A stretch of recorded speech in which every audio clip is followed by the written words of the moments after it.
우리 서로를 바라보시면서 이렇게 축복합시다. 세상의 선물이 됩시다. 세상의 선물이 됩시다. 오늘 머리를 짧게 깎고 오니까 목사님도 군대 갔을 때가 생각이 나는데, 이사를 가는 소인의 가정도, 군입대를 하는 은호도, 은호 엄마보다도 심민정 목사님이 더 많이 우시네요. 하나님의 형통함이 있게 되기를 축복합니다. 본문 2절과 3절 말씀을 다시 한번 읽어볼까요? 2절과 3절입니다. 함께 읽습니다. 시작. 여호와께서 요셉과 함께 하심으로 그가 형통한 자가 되어 그의 주인 애굽 사람의 집에 있으니 그의 주인이 여호와께서 그와 함께 하심을 보며 또 여호와께서 그의 범사에 형통하게 하심을 보았더라. 이어서 창세기 39장 23절의 말씀을 이어서 읽어봅니다. 시작. 간수장은 그의 손에 맡긴 것을 무엇이든지 살펴보지 아니하였으니 이는 여호와께서 요셉과 함께 하심이라. 여호와께서 그를 범사에 형통하게 하셨더라. 아멘. 어디를 가든지 무엇을 하든지, 이사를 가는 가정도 군대를 가는 은호도 마찬가지예요. 하나님이 함께 하시면 형통한 거예요. 형통함을 통해서 누가 보는 거예요? 그 형통하는 것을요, 많은 사람들이 보게 될 거예요. 그래서 늘 하나님을 경외하셔야 돼요. 오늘 제가 방금 서두에서 읽었던 창세기 39장 2절부터 그리고 23절까지의 말씀은 샌드위치 본문으로 불립니다. 앞뒤에 형통이라는 말을 두고 가운데에 하나님이 하시고자 하는 말씀이 있다는 거예요. 우리는 앞뒤에 놓인 이 형통함만을 보고서, 야, 하나님이 요셉을 도와서 보디발의 집에 팔려가게 해서 가정의 총무가 되는 형통함을 주셨구나, 이렇게 생각하거나, 아, 요셉은 또 감옥에 가서도 하나님이 형통하게 하시니 간수장의 은혜를 입었구나, 이렇게 안일하게 생각해서는 안 된다는 거예요. 창세기 39장 2절과 23절 사이에 이 내용을 보시면 요셉의 현실은 계속해서 추락합니다. 추락하기만 해요. 누가 보아도 망해가는 것 같아 보여요. 그런데도 성경은 뭐라고 말합니까? 형통이라고 말해요. 이런 형통이 어디 있나요? 형통하다면 여러분, 노예로 팔려가지 않아야 되죠. 감옥에 들어가지 않아야 되는 것이 형통이 아닌가요? 누구보다 잘 살아야지, 이렇게 꼴대로 꼬여서 이 망해버린 인생이 형통이라고요? 어떻게 형통하다고 말하나요? 네, 여러분, 성경이 말하는 형통과 세상이 말하는 만사 형통과는 전혀 다르다는 거예요. 성경은, 따라합시다, 하나님의 뜻대로 가고 있을 때 이것이 형통이다. 할렐루야. 아시겠어요? 하나님의 뜻대로 가고 있을 때를 형통하다고 성경은 말하고 있어요. 겉보기에는 인생이 나락으로 떨어지는 것 같아 보이지만 실상은 아니라는 이야기예요.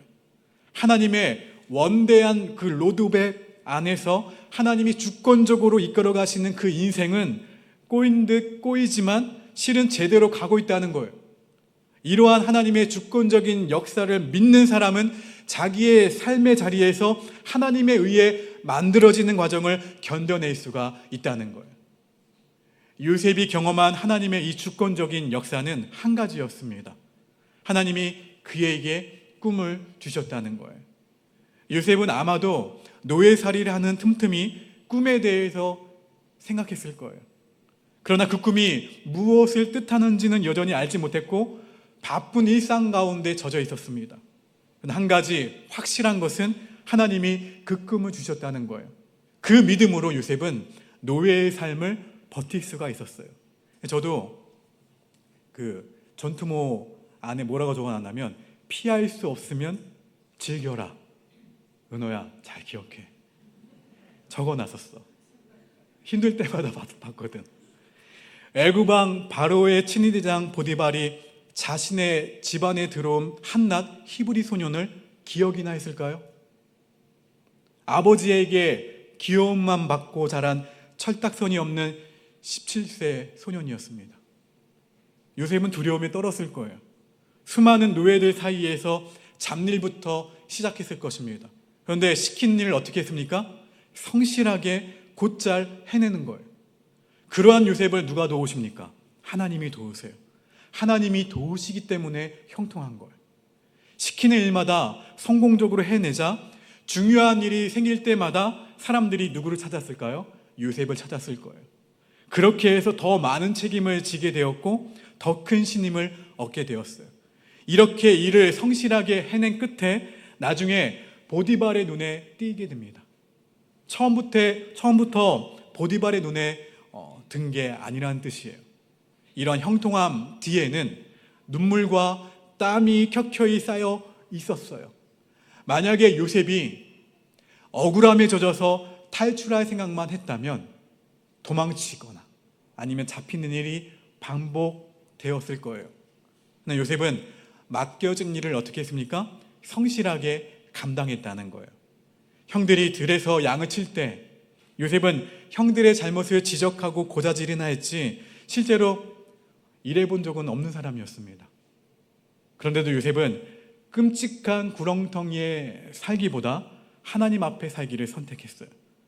하나님은 요셉을 고된 노동과 고통 가운데 두셨어요. 요셉은 그곳에서 순종을 배웠고 세상의 지혜를 얻었습니다. 여러분, 저와 여러분 모두에게 주어진 하루하루는 그 하루를, 작은 일들을 가치 없다고 여기지 말라는 거예요. 하나님이 내 삶 가운데 주신 일들 가운데 가치 없거나 작은 일들은 없습니다. 내 눈에만 작아 보일 뿐이에요. 하나님은 이 작아 보이는 일을 통해서 우리를 훈련시키시고 그리고 형통하게 하십니다. 작은 일을 통해서 세상에 선물이 되게 만드시는 거예요. 여러분의 그 성실함을 통해, 여러분의 그 충성스러움을 통해 가정 안에서, 그리고 군대 안에서, 그리고 교회 안에서, 세상 가운데에서, 직장에서, 일터 가운데에서 하나님은 우리를 세상의 선물이 되게 하신다는 거예요. 보디발의 집에서 뼈 빠지게 노예살이한 시간이 사실은 요셉을 애굽의 총리로 세우기 위한 훈련이었음을 누가 알았을까요? 하나님이 하십니다. 하나님이 형통하게 만드십니다. 그 하나님이 계시기 때문에 이해할 수 없어도 순종할 수 있는 거예요. 우리 본문 4절부터 6절까지의 말씀을 같이 읽어봅니다. 시작.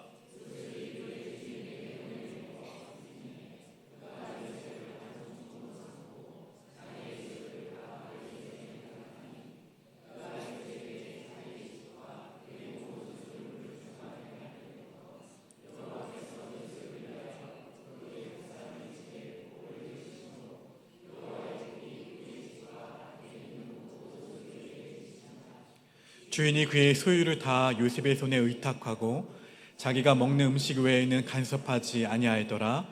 요셉은 용모가 빼어나고 아름다웠더라.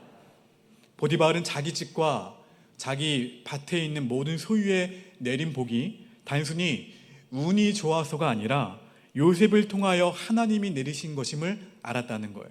이 대목이 되게 중요합니다. 우리가 하나님을 믿고 하나님을 의지하며 나아갈 때 나만 복을 받는 것이 아니라, 나만 형통함을 누리는 것이 아니라 그러한 나를 바라보는 누가요? 하나님을 믿지 않는 사람들조차도 그렇게 바라볼 수 있다는 거예요. 우리 교회가 그렇게 세상의 사람들로부터 세상의 선물이 되는 교회가 되기를 주의 이름으로 축원합니다. 그래서 보디발은 복덩어리 그 요셉에게 자기가 먹는 음식 외에는 모든 일을 다 맡겼다는 거예요. 창세기 43장 32절을 읽어볼까요? 시작. 그들이 요셉에게 따로 차리고 그와 함께 먹는 애굽 사람에게도 따로 차리니 애굽 사람은 히브리 사람과 같이 먹으면 부정을 입음이었더라. 애굽인은 히브리 사람과 같이 먹으면 부정을 입는다고 믿었어요. 창세기 46장 34절 말씀 읽어봅니다. 시작. 당신들이 이르기를 주의 종들은 어렸을 때부터 지금까지 목축하는 자들이 온데 우리와 우리 선조가 다 그러하니이다 하소서. 애굽 사람은 다 목축을 가증히 여기나니 당신들이 고센 땅에 살게 되리. 또 애굽인들은 목축을 어떻게 했다고요? 가증히 여겼어요. 유목민인 히브리인을 부정하게 여겼습니다. 이렇게 종교적인 의미 가운데에서 음식만은 제외되었지만 그 외 모든 것을 보디발은 요셉에게 맡겼다는 거예요. 그만큼 요셉이 어땠다는 거예요? 성실했다는 거예요. 그만큼 요셉이 정직했다는 거예요. 그만큼 요셉이 노예살이를 정직하게 성실하게 감당했다는 거예요. 사랑만 받으며 제멋대로 살아온 철부지 요셉이 자신의 혈기를 어떻게 했어요? 죽였어요. 죽이고 철저히 순종하면서 노예살이를 하는 것이 쉬웠을까요? 어려웠을까요? 하나님이 요셉에게 하신 첫 번째 일은 철저한 순종 가운데에서 누가 보아도 모든 것을 맡길 만한 성품과 실력을 갖추게 하신 거예요. 요셉은 보디발의 집에서 철저한 이 노예살이 훈련을 통해 멋진 하나님의 사람으로 성장했습니다. 문제는 요셉을 보디발의 가정총무로 살게 하는 것이 하나님의 계획이 아니었다는 거예요. 이제 다음 훈련으로 넘어갈 차례죠. 정작 훈련생 본인은 이 사실을 알지 못했습니다. 여러분, 하나님은 구원의 원대한 로드맵을 그리시고 그에 따라 철저하게 일하시는 분이 하나님이세요. 하나님은 철저히 하나님의 스케줄에 따라서 일하시는 분이십니다. 하나님의 때에 하나님의 방법으로 일하신다는 거예요. 저와 여러분의 인생이 그렇지 않나요? 혹 그래서 좋지 않은 일이 생겨도 너무 자책만 하지 말라는 거예요. 그렇다고 잘못을 반성하지 말라는 뜻이 아니라 잘잘못을 가리는 데만 집중하지 말라는 뜻이에요.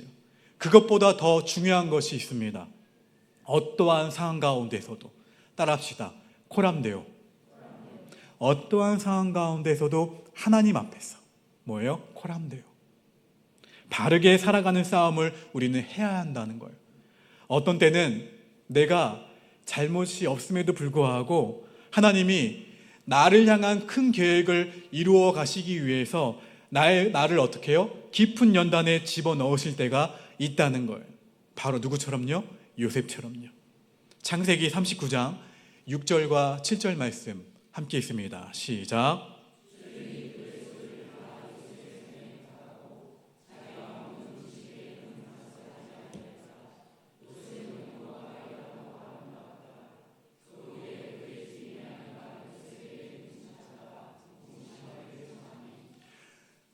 무엇이 문제를 일으켰습니까?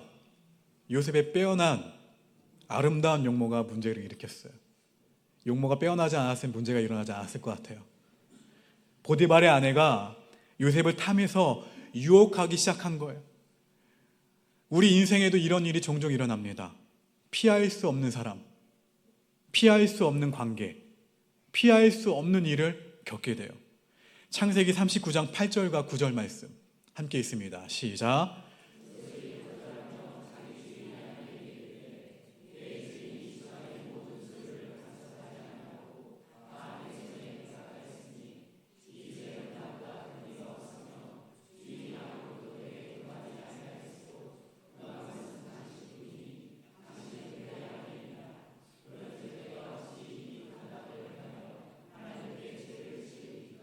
이 고백을 보면 그 요셉에게 있어서 보디발의 아내는 선악과와도 같았음을 알 수가 있어요. 선악과는 선과 악을 구별하는 기준이 되는 나무죠. 선악의 가장 중요한 기준은 나무의 열매가 아닌 하나님의 명령에 있습니다. 열매만 보면은 작은 일이에요. 그렇죠? 그것 하나 먹었다고. 그런데 하나님의 명령으로 받아들이게 되면 이보다 큰 일이 없다는 거예요. 여러분, 형통한 사람은 전능자를 기억하는 사람이에요. 형통한 사람은 하나님이 금하신 것을 하지 않는 싸움을 하는 사람이에요. 그런데 아담과 하와는 이 금지선을 넘는 죄를 짓고 말았습니다. 그러나 요셉은 자기가 하지 말아야 할 것을 놀랍도록 분별해냈어요. 요셉은 노예 사이를 통해 철저히 순종하는 법을 배웠지만 이 싸움에서 하나님 앞에서 해야 할 것과 하나님 앞에서 하지 말아야 할 것을 분별해내는 지혜를 배웠다는 거예요. 형들이 자신과 편하게 인사를 나누지도 못할 만큼 마음이 상하고 자신을 죽이고 싶을 만큼 미워했는데도 눈치를 채지 못했어요. 그 눈치 없던 철부지 요셉이 이 여인의 유혹 앞에서 자신이 해야 할 것과 자신이 하지 말아야 할 것을 분별하고 단호하게 행동하는 사람이 되었다는 거예요. 요셉이 보디발의 아내의 유혹을 거절한 이유가 무엇입니까? 하나님 앞에서 죄를 지을 수가 없었기 때문에 거절한 거예요. 보디발에게 은혜를 입어서가 아니에요.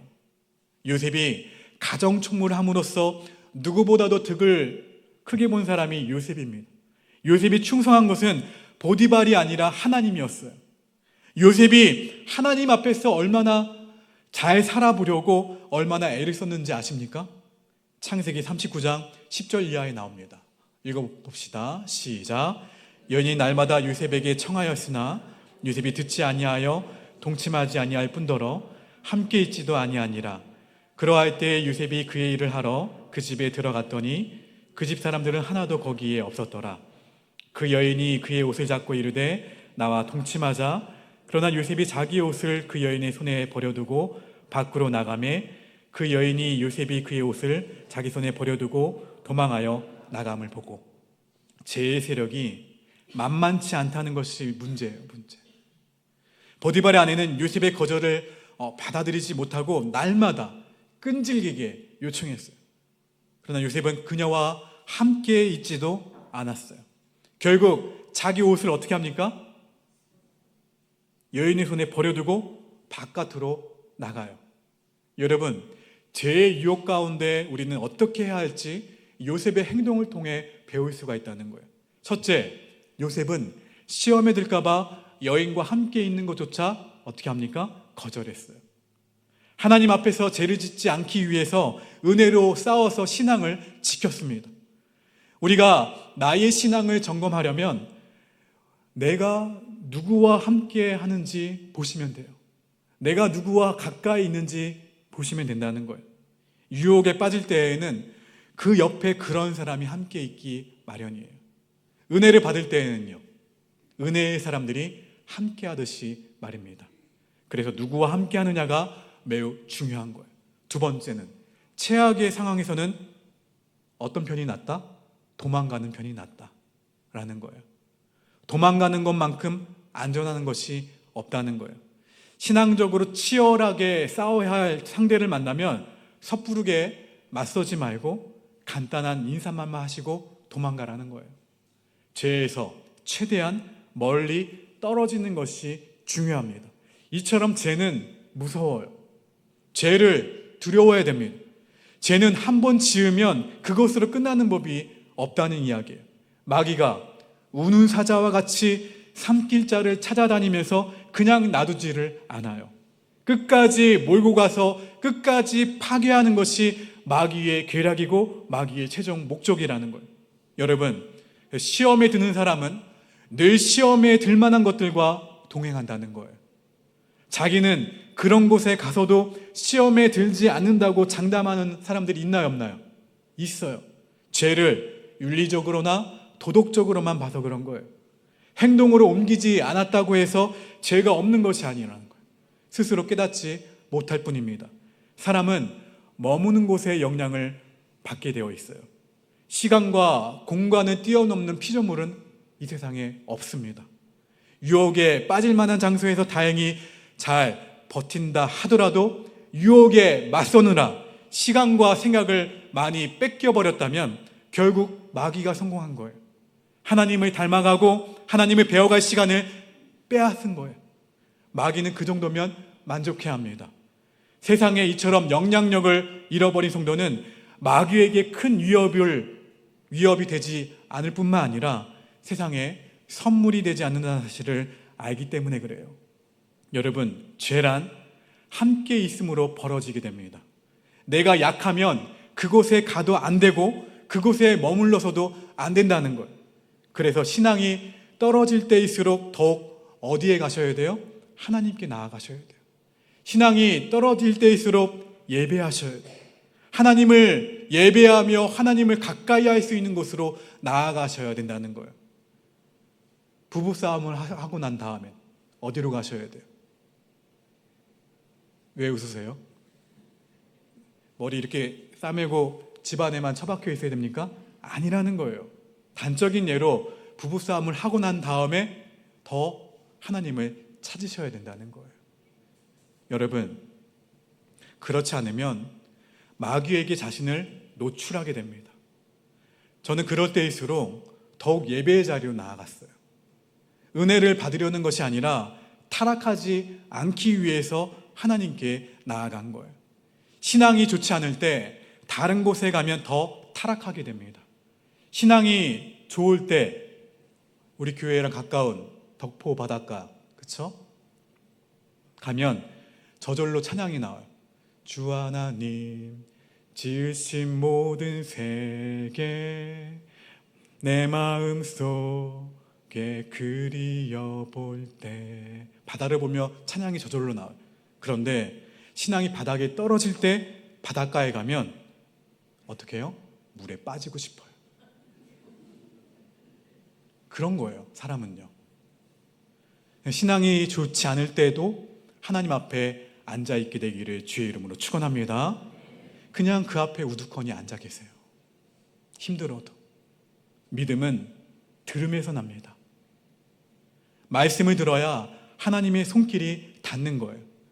그래서 신앙은 누구와 함께 하는가가 중요합니다. 요셉의 흥망성쇠는 본문을 보시거나 계속해서 읽어보시면 대개 옷으로 표현되곤 합니다. 아버지 야곱에게 사랑을 받던 시절에는 채색 옷을 입었는데 형들에 의해 노예로 팔려갈 때 그 옷이 어떻게 됩니까? 찢겨져요.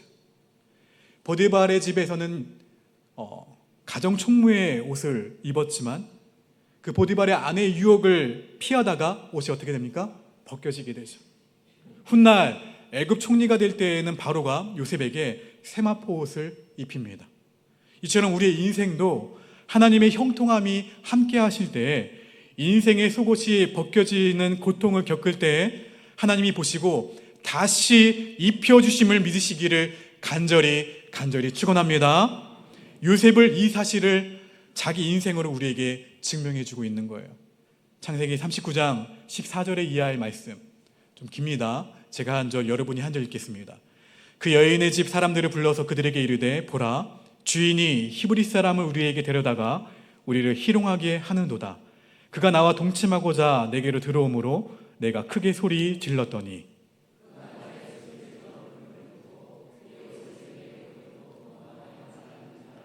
그의 옷을 곁에 두고 자기 주인이 집으로 돌아오기를 기다려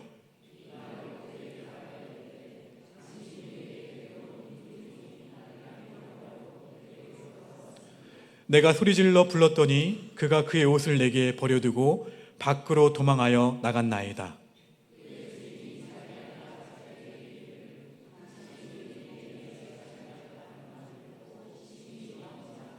자, 보디발의 아내는 요셉을 가정총무로 부르지 않습니다. 어떻게 부르나요? 인종차별적인 의도로 14절 말씀에서 히브리 사람이라고 부릅니다. 또한 요셉이 벗어두고 간 그의 옷을 계속해서 말해요. 반복해서 말함으로써 내게 증거가 있다고 말하는 거예요. 옷을 가지고. 또 그녀는 그 옷을 증거로 요셉을 끝까지 잡아서 나락으로 떨어뜨립니다.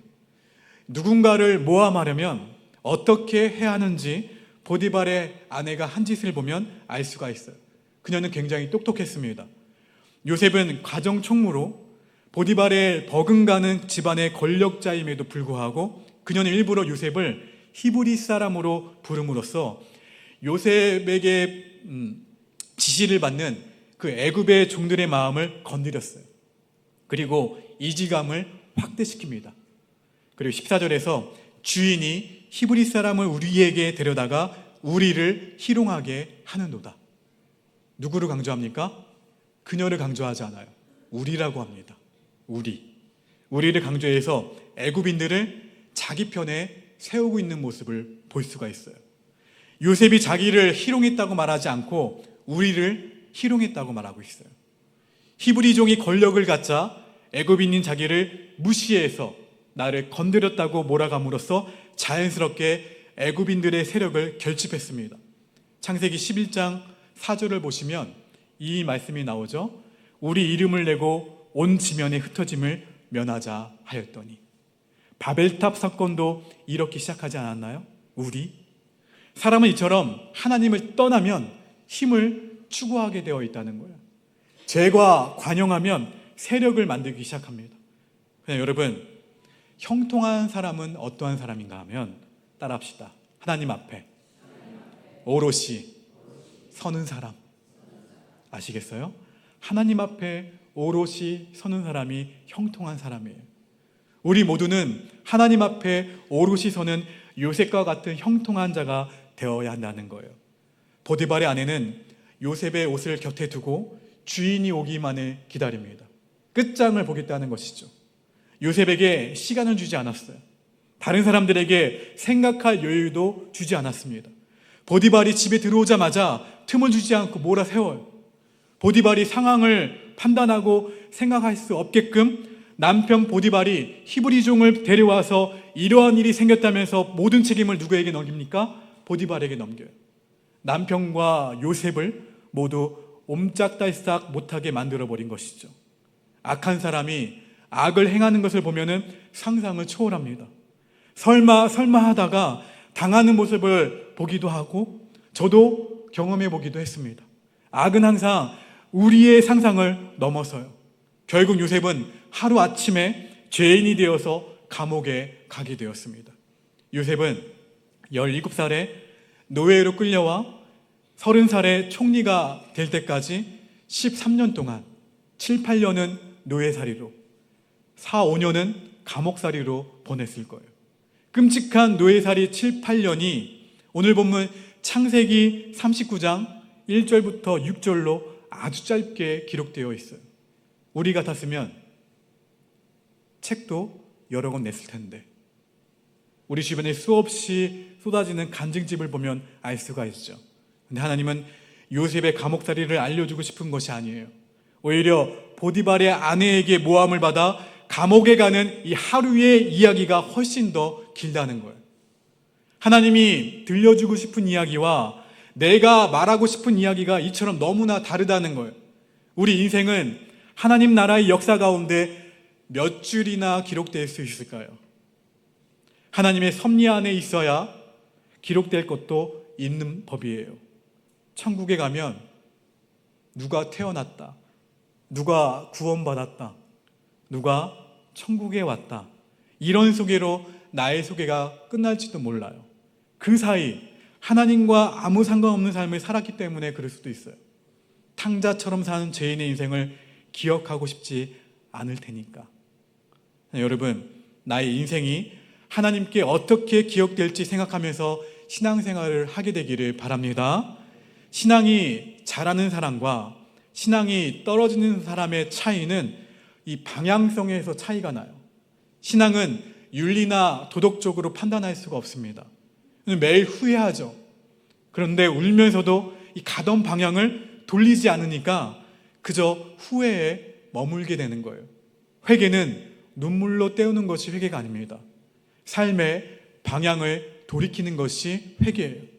마태복음 3장 2절 말씀에 회개하라, 천국이 가까이 왔느니라.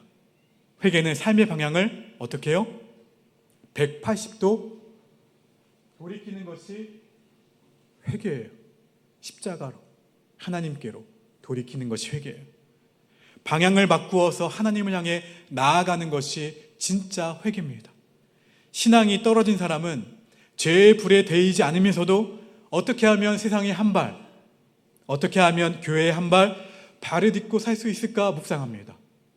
즉 하나님께 혼나지 않는 범위에서 어떻게 선을 넘지 않고 죄를 지으며 신앙생활을 할 수 있을지를 고민한다는 거예요. 그야말로 뜨겁지도 차지도 않은 미지근한 신앙이죠. 그러나 형통한 사람은 죄에서 얼마나 벗어날 수 있을지를 묵상한다는 거예요. 방향이 달라요. 하나님께 가까이 다가가기 위해서 얼마나 더 빨리 죄를 던져버리고 도망갈까를 생각한다는 거예요. 염려를 던져버리는 거죠. 주님을 봐요. 주님을 바라보면서 염려를 던져버리고 주님을 바라보면서 근심을 던져버려요. 방향이 달라요. 요셉은 이처럼 형통한 사람이었습니다. 요셉은 죄를 멀리하면서 죄의 자리에서 벗어나고자 애를 썼어요. 노예살이를 하는 가운데 요셉이 이처럼 성장한 거예요. 여러분, 하나님이 사람을 통해 일하실 때에는 사람을 붙여주십니다. 하나님의 일은 사람을 통해 이루어져요. 형통하려면 하나님의 사람이 붙어야 돼요. 사람이 붙는다는 것은 그가 사람을 모을 수 있는 성품과 실력을 갖추었으며 책임을 다할 사람이라는 뜻이죠. 하나님은 요셉에게 한 나라를 맡기시기 전에 큰 가정 살림을 먼저 다스려 볼 기회를 주셔서 그 안에서 훈련되도록 하셨어요. 만약 요셉이 여기서 실패했다면 어떻게 애굽 전 나라를 다스릴 수 있었을까요? 하나님, 저는 도저히 못하겠습니다 하는 자에게 어떻게 하나님의 일을 맡기실 수 있을까요? 인생에서 가장 힘들고 어려운 것이 무엇인지 아시나요? 자기가 망한 이유를 모를 때예요. 요셉은 자기가 애굽의 총리로 만들어지는 과정 가운데 있다는 것을 알지 못했습니다. 그러나 요셉은 단 한 가지, 누구를 믿었습니까? 살아계신 하나님을 믿었다는 거예요. 할렐루야. 형통한 사람에게 있어서 순종, 이유는 몰라요. 이유는 모르지만 하나님이 까닭없이 하지는 않으실 것이라는 그 믿음이 있는 사람, 하나님이 그의 자녀를 까닭없이 연단하시지는 않겠지 하며 버틸 수 있는 믿음의 사람. 왜 순종해야 하나요? 하나님이 살아계시기 때문입니다. 아브라함이 이삭을 바치러 모리아 산까지 가야만 양을 준비하시는 여호와 이레를 알 수가 있어요. 사랑하는 성도 여러분, 하나님이 가라고 하신 곳까지 가야만 열매를 맛볼 수가 있습니다. 요셉은 앞날을 알 수 없는 가운데서도 하나님께서 하나님 앞에 나아가는 그 싸움을 계속해야 했어요. 그럼 우리도 하나님을 향해 나아가는 싸움을 매일 매 순간 나아감으로 할 수 있으므로 형통한 그 믿음의 사람, 그리고 그 형통함으로 인해서, 그 성실함으로 인해서, 그 충성됨으로 인해서 가정과 일터와 직장과 그리고 교회가 복을 받게 되기를 주님의 이름으로 간절히 축원합니다. 이 말씀 기억하시면서 자리에 일어나셔서 함께 고백합니다. 우리 두 손을 가슴에 얹겠습니다. 하나님, 우리가 직면하게 되는 시련의 시간들이 나를 정금같이 세우기 위한 단련의 시간임을 알게 하시사 요셉의 밑바닥을 디딤돌로 삼아 하나님이 주신 꿈을 향해 달려가게 하여 주시옵소서. 하나님, 살아가면서 인생의 귀한 채색옷은 잃어버릴지언정 하나님의 임재와 한결같이 성실함의 격조는 잃어버리지 않게 하시사 정녕 형통한 자의 길을 걸어가게 하여 주시옵소서. 하나님, 나의 일터가, 나의 직장이 한결같은 나의 성실함 때문에 큰 복을 받게 하여 주시옵소서. 우리 오폭교회가 나의 충성스러움 때문에 세상에 선물이 되는 교회가 되게 하여 주시옵소서.